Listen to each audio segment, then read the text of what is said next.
What is up? Doing some more modifications to the Can-Am. Finally. Besides these turn signals, but that's another story. That's work in progress. So I bought these billet aluminum anodized door opener sets for Can-Am Maverick. It says X3, but of course these are all very similar.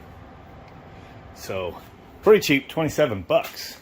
And basically when you get them, it's pretty small. It's this little spring-loaded shock, like you have on lift gates and stuff like that. Put the brackets on them already. There was some issues inside this little ball and socket. Inside the socket, this little pin goes through that you put in after you push the ball into the socket. This pin right here, you just take it off, you know, like this, and then it's gonna come out. Then you just pull the pin out right like this. But inside they didn't machine. It was like all like when they drilled it, they didn't deburr it. And I was fighting one of them, and then I found out they didn't deburr it. So little hints on that. There's a handle. It's another little kit I bought. So basically, well, let's start over here. Just this one's still factory. So you have to reach in here, you know, to pull these straps for the latch. And then, of course, you just have this strap here. It keeps it going too far. But it's like if I'm working on this thing, one thing that's a pain in the ass, it always does this. It closes on me. I'm like, damn it. So I happen to just see this stuff suggested to me. Dude, I was not prepared for that, even though I already tested it. So this is with the wide view, so we could check this door out. This one I already put the handle on and the little spring assist. So you're just going to reach in here and pop it. And it opens and stays open. So here's this. I did butcher the plastic a little bit to get it in there. You probably could just fight the plastic and force it in and bend the plastic, but I went ahead and took the Dremel. I'm more for function over looks. I mean, somebody pays attention to it, they're going to notice it got hacked. I'll probably just put a little bit of foam around that or some insulation, some, you know, weather stripping or something to clean it up later.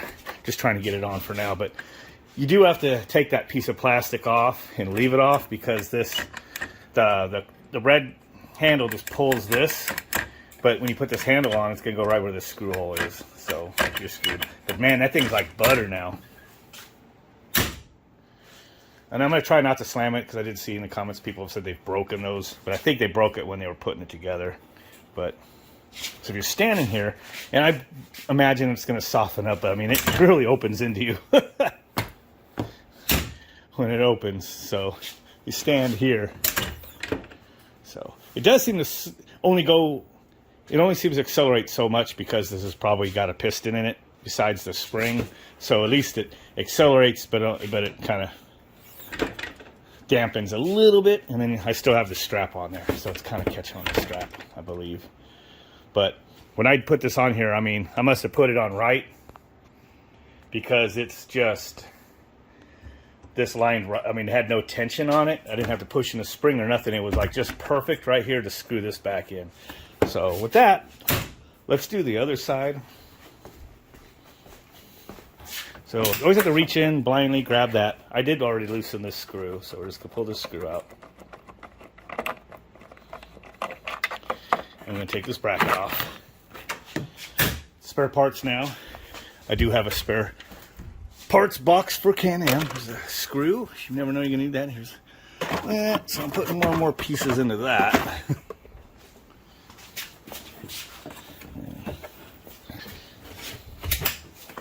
Okay, on the other side, all I did was kind of just pull on it sideways, and this actual little plastic rivet thing actually popped right out. Oh, this one's actually in there, I guess. Huh, weird. I thought maybe I'd have to drill it, which maybe I have to, but that other side just, I mean, I just pulled sideways, and it came right the F out. So. Wow, this is so weird. That strap, the little rivet that held it together, I had to, like, try cutting it with the Sawzall and everything. And finally got that thing out of there. Wow. It was like... So I actually butchered this just a little bit, but got it out. So you can take this handle, put that first bolt and nut through the hole we took the rivet out of, where the red strap was on, and then just gonna put this second one right there. I gotta put the nut on there and tighten it up, but need two hands, but that's basically how that's gonna go on there. Okay, just tighten them up, and that's all that is. Again, that plastic can't go back on there, but now this is how it looks like, you know, without the little spring assist being on there. So if you just put the handles on, you still got to pull the door open, and you still got to, you know, it closes kind of when you don't want it to, things like that. That's butter though. Even if you don't put the spring assist on there, it's like butter opening that. So that's pretty cool. So now I'm going to go ahead, and what you have to do back here for this is 13 millimeter heads on these bolts. I'm going to take those off and put the little bracket on there using the same bolts. Again, right where this corner of this plastic is right here is right where that ball socket wants to be. And you're also fighting this plastic quite a bit. May be able to, like I said, fight it, but probably going to go ahead and just notch this again right here just so it's nice and easy. So got this part on there now. I did have to notch it down here, probably a little further than I need to over here, but it's okay. Over here to miss that, but then this piece up here, I had to notch off about 1/4 inch, a little more of this, so it clears. I didn't cut this out like I did on the other side, but you can see I stretched it up. But since I kind of knew how I was going to get in there, I was able to do that. So while you have, before you tighten these two bolts all the way back up, you have to line the latch up over here to get this, because this has got slop on the bolts for adjustment. So just want it to be able to shut. So as long as it shuts like it did before, it should be good. So now the next thing is you got to take out this bolt right here, which is where this is going to go. As you can see, this stainless steel bolt is just slightly longer than the black one that we just removed there. Just a little longer. So I'm going to have to go through this new piece.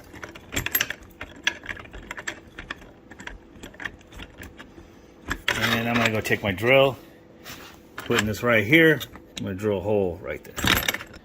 As people warned, you want to be a little careful when you're drilling through here, because this is just plastic, and when your drill pops through the metal, it could go through the plastic. So I just used something like these side cutters and just kind of held them back there, behind there when I drilled through there, and then the drill hit that instead of the plastic. So there.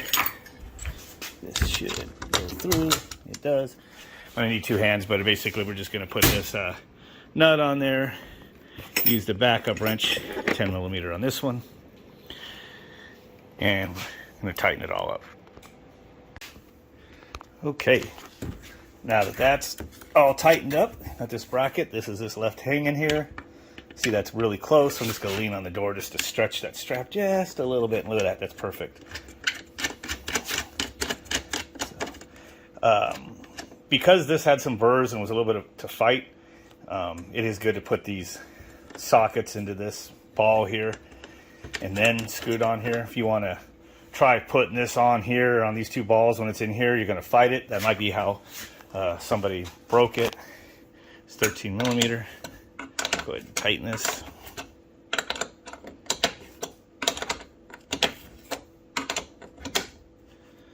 Snug this one too. There we go. That's it. Spring loaded little shock. Let's try this one. Dang. So yeah, stand clear. Let's get inside. See how it works. So yeah, you definitely, well, you're going to probably just want to grab your handle. You're definitely pulling against that. I'm sure that'll soften up after a while. It's not that bad. Here's just some resistance, and then here's your release. Man, the only thing, you know, is going over bumps. I don't think this weighs that much, but if this ever popped open because of this door is going open, but it probably won't. Now that you do have an unfinished edge here, now that plastic is off, and if you don't care about that, the only other thing you'd be able to do if you want to put plastic over it would be to probably offset this mount and maybe try to screw that plastic on. You'd have to cut it and everything, get it to clear this handle. So that's the price you pay. It's not really, I mean, so bad. And if I could probably pull this piece off, you probably wouldn't even notice it, that piece is gone. When it's closed, you don't see the latch. So that's just right here. That's how that works. anyway. And that's it. Did the front too. I don't know if I'll do the back. No, I haven't been having people ride with me all the time. So it's the front two. Got a handicapped daughter that I'm always putting in that seat over there. Always fighting the door closing on me when I'm trying to sit her in there. So that's actually one reason why I thought that might be a good idea to buy these. You know. And you do have to get used to getting out of the way of these doors, because you open them right here, they're going to hit you. It means it doesn't kill you or anything, but whatever. So there it is.